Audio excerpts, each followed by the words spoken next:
The plane was already several hours into its flight, cruising at 35,000 feet. Passengers were nestled in their seats, some asleep, others engrossed in books or movies, unaware that something was terribly wrong. In the cockpit, the pilots exchanged professional banter, their faces calm and collected.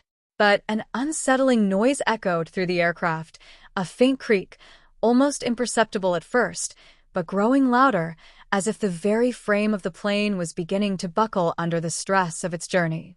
At first, the co-pilot brushed it off.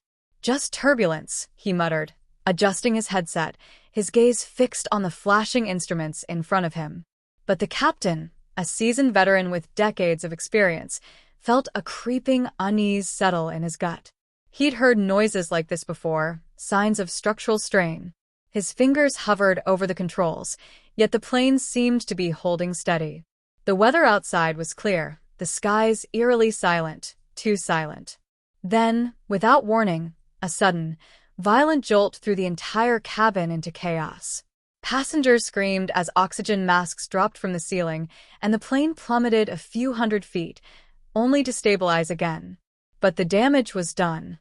The aircraft was no longer functioning as it should. A glance at the instruments revealed the devastating truth. They had lost altitude, and one of the engines was failing.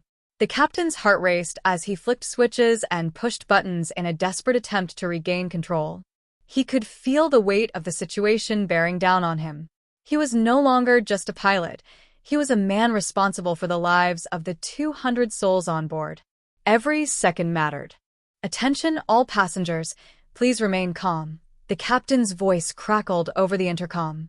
His tone, though steady, revealed a thin veneer of urgency. "We're experiencing some technical difficulties.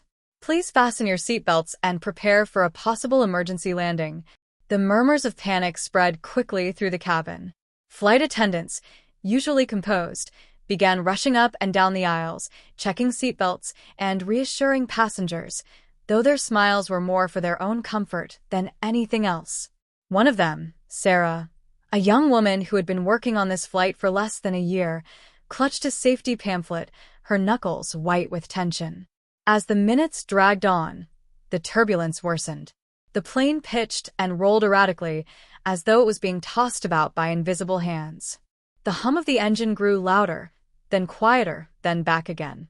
The uncertainty was unbearable. Everyone knew something was wrong, but the lack of information made it far worse. Sarah moved down the aisle, her face pale but determined. She reached a family of 4, 2 parents and their 2 young children, sitting in the middle of the cabin. The mother's face was filled with dread, her hands shaking as she tried to comfort her children, who were sobbing uncontrollably.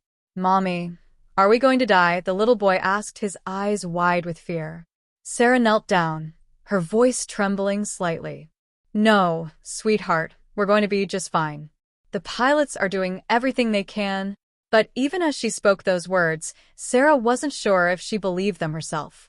The steady rhythm of the plane had disappeared. It felt like they were drifting, floating aimlessly through the night sky, as though they were no longer in control of their own fate. The impact was nothing like anyone had expected. There was no smooth descent, no gentle touchdown. The plane slammed into the ground with an earth-shattering crash, the fuselage twisting and tearing apart as it slid across the terrain. Metal screeched and groaned, fire erupting in its wake. Inside the cabin, there was nothing but chaos. The force of the impact threw passengers from their seats. Those who had been securely fastened were still jolted violently, their bodies whipped around like rag dolls. Oxygen masks fluttered through the air like confetti, some of them still attached to their holders, others detached and tumbling. Sarah was thrown forward, her head smashing into the seat in front of her. Dazed, she tried to push herself up, but everything was spinning. Blood trickled down her forehead, but she barely noticed it.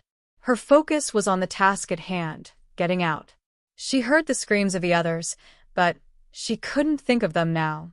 She had to survive. She had to get to the emergency exits.